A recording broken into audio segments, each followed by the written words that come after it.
Hey guys, how are we doing? Welcome to Walking Boxing. It is Sunday, October the 13th, 2024, and it's a little bit later today because I've of course been watching the fight this morning, and I gotta say I am still trying to come to terms with what I think was an absolute robbery. And I know there'll be a lot of people think differently, but I'm still struggling to fathom what happened over there in Saudi Arabia. The official scorecards were 114, 114, 115, 113, and 116, 112. I scored the fight 117, 111 for Dmitry Bivol. Now I know that might be a little bit generous to him, I get that, but I just cannot see how Artur Beterbiev won the fight. Now again, as I said, maybe it was a little bit closer, maybe there might have been a round or two the other way, but for me that would still only make it 7 rounds to 5 for Bivol.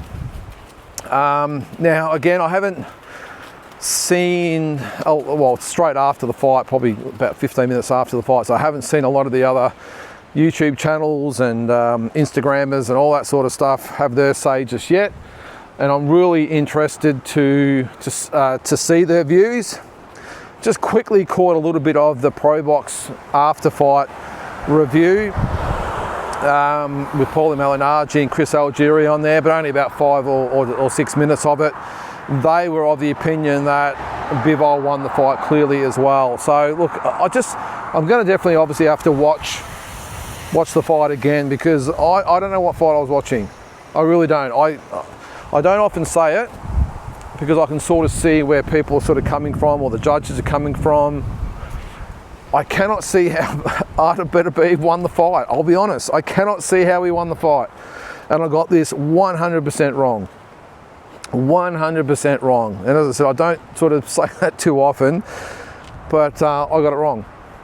I thought right from the word go, I thought that Dmitry Bivol boxed beautifully. I thought he won the first probably 3 rounds probably quite clearly. I thought he boxed, he moved, he punched in combinations. I thought Artur Beterbiev pretty much just folded him around the ring, poked out the odd jab or two here or there, but really didn't do anything. And I'll just get past this car here. Come on, buddy. Thank you. I thought that Beterbiev slowly maybe picked it up in the middle rounds, but maybe gave him a couple of rounds there. But I didn't see any hard punches being landed. I didn't see him really work the body with any effect, any success, whatever you want to call it. I thought he pretty much followed Dmitry Bivol around the ring. Arguably, he might have been a little bit busier at times. He was obviously pressing the pace. I still think though Dmitry Bivol had his share of the time in centre ring as well though. So I thought, as I said, like maybe the middle rounds, a couple for Beterbiev in there. I thought the later rounds, I thought Bivol stepped it up again and had more success. I thought that Bivol probably took round 11 off. I think that was around from memory. I think I said it during our live watch along that I think he might have taken that round off. Maybe the first 30 or 40 seconds of round 12 was probably Artur Beterbiev sort of coming forward and pressing the fight a little bit, but I thought Dmitry Bivol finished the fight better, won the 12th round, and I had it 117, 111. So again, maybe a little bit too far from what I'm sort of gathering from everyone else, but I just don't think Artur Beterbiev was effective at any point in the fight. I thought he looked wooden during the fight. I thought he looked robotic during the fight. I don't think he put any effective pressure on at all. Yes, he was probably you call it the aggressor for most of the fight, but is it really being the aggressor if you're following someone around the ring? I don't think he didn't do anything to really cut the ring off. Didn't really show any aggression or whatever. He just didn't, For me, it just looked like he followed Dmitry Bivol around the ring for the majority of the fight, refused to cut off the ring, didn't really throw any good punches of note, let alone land anything of note. Yes, there were some stages where he threw more punches, but I just thought on the occasions when Dmitry Bivol really sort of stood his ground and cut loose, I thought he actually got the better of the exchanges and really, I won't say he rocked Beterbiev, although at one stage I thought he might have actually hurt Beterbiev, but I just thought he landed the better combination punches. Don't know. I'm just in shock. I'm going to have to watch this fight back again. But the judge that scored it 8 rounds to 4 for Beterbiev, I would like to sit down and have a coffee with him and watch the fight with him and just say, can you please show me how a guy that I thought was pretty much schooled for most of the fight managed to win 8 rounds. And I know already there's the conspiracy theories going on out there that Muslim, he's got the beard and all that sort of stuff in Saudi Arabia. The problem with that, of course, is that the judges weren't from Saudi Arabia. I think one was it Spain, Germany and America, something I can't remember what it was. But anyway, I don't think that's really the case. But I'll say it again, it's probably one of the rare occasions that I'll admit that I just got it completely wrong. Completely wrong. There's been a couple of times where I've thought a particular fighter might have won and it's gone the other way in a split decision, but it's been close. You get that and you sort of wear that. But I had it 9 rounds to 3 for Dmitry Bivol. And yeah, I'm just in shock. And even looking at, from what I saw before with Paulie Malignaggi and Chris Algieri on their show, is that I'm not quite sure the rounds they had it, but I'm pretty sure they had Bivol winning comfortably. Now, I haven't seen the punch stats, all that sort of stuff. I don't think I really need to see the punch stats. Sometimes they're distorted, and I mean, how can you really sit there and get the stats 100% right when it's that human element in there when you're trying to do it? I don't really get it. I look at what I'm seeing with my eyes, and look, the fight itself, I will say, didn't really reach any heights. Let's be honest. It didn't really, it wasn't the greatest of fights, but I thought it was a good fight. And I suppose it's what you're looking at when you're watching the fight, what you're expecting. Now, I think I said in my video yesterday, I didn't expect Hagler Hearns or that. I expected exactly what we got. I expected both guys to have their moments. I expected Dmitry Bivol to be boxing, and this is the other thing with him as well. A lot of people, well, not a lot, I only saw 5 or 6 minutes of it, but a few people saying, no, well, Dmitry Bivol just ran. No, there's a difference between running and boxing, and I thought he boxed beautifully. So, yeah, I don't know. Forgive my shock at the moment. Now, I'm sure there'll be some of you out there that say, no, Beterbiev, he was the aggressor. That's what I was getting at too with the fight itself.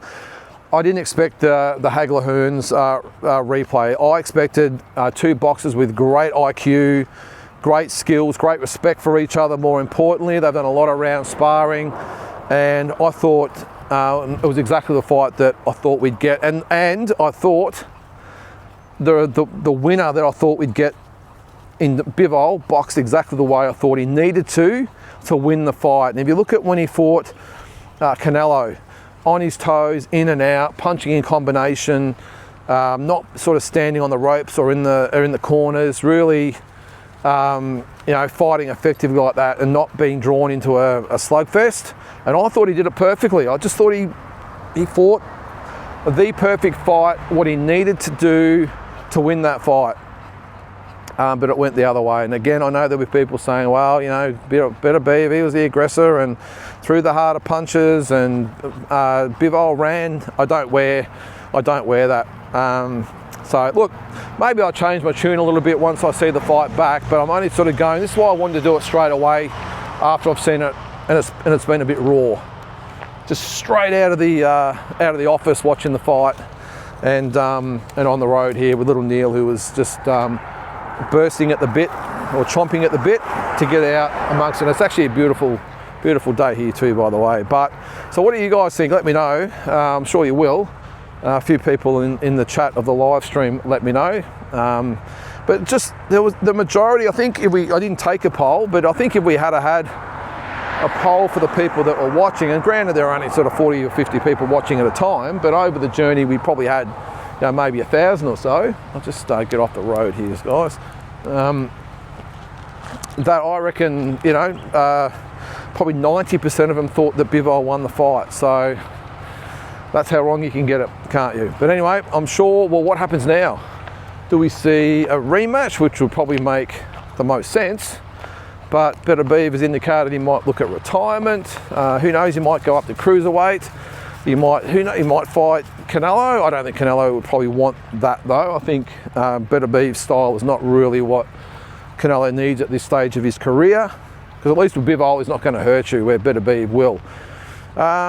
He might look at the Benavides and Morrell winner. So there's a few different options out there for him. But I think the most logical thing will be is that you got to remember that Dmitry Bivol is one of Turki Al-Sheikh's favourite fighters, which means that he'll probably want a rematch, and he'll probably put the money up to make sure that it happens.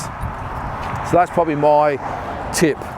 And again, I think I did see that it shouldn't be in Saudi Arabia. Take it out of there. It's going to be well. As I said, it was non-Saudi judges, so I'm not gonna sort of buy that. But yeah, just a bizarre morning here in Australia, bizarre night over there. But again, I'm looking forward to seeing what other creators actually say about the fight. On the undercard, the good news, a couple of Aussies got the wins today. It was fantastic. Cy Nicholson with a 10-round decision win over Raven Chapman. I didn't see the fight, a little bit early for me, that one.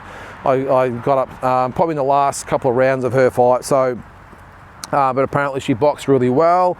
Got the win, so I think it was a unanimous decision. I can't remember the judges' scorecards off the top of my head, but by all accounts she boxed really, really well and deserved her win.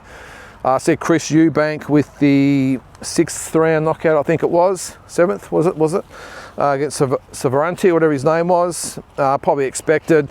I think we have a new, I think I said on the watch along as well, I think we have a new leader, or the new king of boxing wankers, and that is Conor Benn. What an absolute tool. I think it was obviously scripted that he'd get into the ring after Eubank's fight, but I think he carried on like an absolute idiot, and not that I'm a fan of Eubank either, but I hope that Eubank, if they do fight, absolutely wipes the floor with Conor Benn. I just cannot stand the guy. For someone that's done zero in the sport, and is going purely off his dad's name, I just can't take to him. I'm sorry. So that was stoppage there, as I said, predictable. I think he did pretty good to put him down, 2 or 3 times. Come here, buddy. Come on this way. And then Jai Opetaia. What a performance by Jai Opetaia. Pretty much forcing the corner of Jack Massey to stop the fight. At the time, I did say I was really surprised that they'd thrown in the towel. I thought that Jai had won every round. I thought he'd really carved Jack Massey up to some extent, but I don't think he was, in my opinion, from what I saw, was actually in any danger at the time of being knocked down or out or whatever. And I thought the fact that the referee probably looked surprised as well when they threw in the towel probably says as much as you need to know. But look, they know their fighter a lot better than obviously we all do. And I think it was apparent that Jack Massey wasn't going to win the fight. I thought Jai was just super slick, super sharp. The power was there. Just the performance I think Jai needed to really continue to get his name out there. And Jack Massey, I think, was tailor-made for him. But I said during the telecast as well, or the watch-along, that Jack Massey had pretty much zero chance of winning this fight as soon as he allowed Jai to take centre ring and back up. He's not the most graceful fighter anyway, Massey, and I thought if he was going to have any chance at all, he had to really muscle Jai Opetaia, push him around, get in close and really take him out of his comfort zone. And he didn't do any of that. He pretty much backed up and allowed Jai to do whatever he really wanted to. So predictable there, but again, I was surprised they stopped the fight, but he lives to fight another day, and that's the main thing. And Jai Opetaia, he looks as fresh as the daisy after the fight. and should be back sooner rather than later, I would think, as well. And then just the last fight on the card, Wardley with the knockout of Clark. It was, yeah, not the other one, yeah. Just isn't it amazing? We had a 12-round draw the first time, and then a first-round knockout in the rematch. So yeah, so I think he might have had a head injury afterwards with maybe a dent or something in his head. So it looks like a broken orbital bone or something like that. So I'm sure he'll have to have an operation for that. But yeah, just a hell of a knockout. And the only downside of all those stoppages, by the way, was that we had, I think, an hour and a half in between the co-main and the main, which wasn't great when I'm doing a watch along, trying to keep everyone entertained and everything for an hour and a half. So it wasn't the greatest for me. I sort of lost the voice a little bit there in the end. But had a ball.